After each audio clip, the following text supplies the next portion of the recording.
Sir பதிவாளர் அலுவலகத்தில் பல மணி நேரமாக மின்சாரம் தடைப்பட்டதால் பத்திரப்பதிவு செய்ய முடியாமல் பொதுமக்கள் அவதி. வீடியோ பதிவு செய்த தனியார் தொலைக்காட்சி செய்தியாளர் செல்போனை சார் பதிவாளர் பிடுங்க முயன்றதால் பரபரப்பு.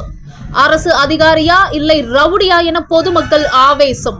திருவள்ளூர் மாவட்டம் பொன்னேரி சார் பதிவாளர் அலுவலகத்தில் நாள்தோறும் 100க்கும் மேற்பட்ட பத்திரப்பதிவுகள் நடைபெற்று வருகின்றன. இன்னும் 100க்கும் மேற்பட்டோர் டோக்கன்களை பெற்று பத்திரப்பதிவிற்காக காத்திருந்தனர். பிற்பகல் முதலே சார் பதிவாளர் அலுவலகத்தில் மின்சாரம் துண்டிக்கப்பட்டுள்ளதால் பொதுமக்கள் பல மணி நேரமாக பத்திரப்பதிவு செய்ய முடியாமல் காத்திருந்தனர். பல மணி நேரம் காத்திருப்பிற்கு பிறகு பொறுமை இழந்த பொதுமக்கள் சார் பதிவாளர் அலுவலக ஊழியர்களுடன் கடும் வாக்குவாதத்தில் ஈடுபட்டனர்.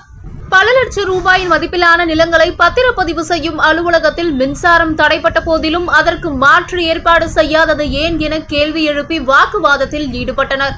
அப்போது அங்கு வீடியோ பதிவு செய்து கொண்டிருந்த தனியார் தொலைக்காட்சி செய்தியாளரை நீ ஏன் இதனை படம் எடுக்கிறாய் என ஒருமையில் பேசிய சார் பதிவாளர் வீரகுமார் செய்தியாளரின் செல்போனை பிடுங்க வந்ததால் சிறிது நேரம் பரபரப்பு நிலவியது. இங்கு ஏன் கேட்கிறீர்கள், மின்வாரிய அலுவலகத்தில் சென்று கேளுங்கள் என சார் பதிவாளர் அலட்சியமாக கூறியதை தொடர்ந்து ஆவேசமடைந்த பொதுமக்கள் சார் பதிவாளரை சூழ்ந்து கொண்டு நீங்கள் அரசு அதிகாரியா அல்லது ரவுடியா என சரமாரியாக கேள்வி எழுப்பினர். இதனால் சார் பதிவாளர் அலுவலகத்தில் பரபரப்பு ஏற்பட்டது.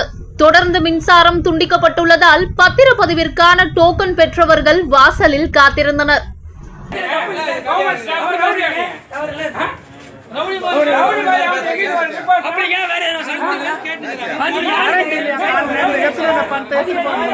ரவுடி மாதிரி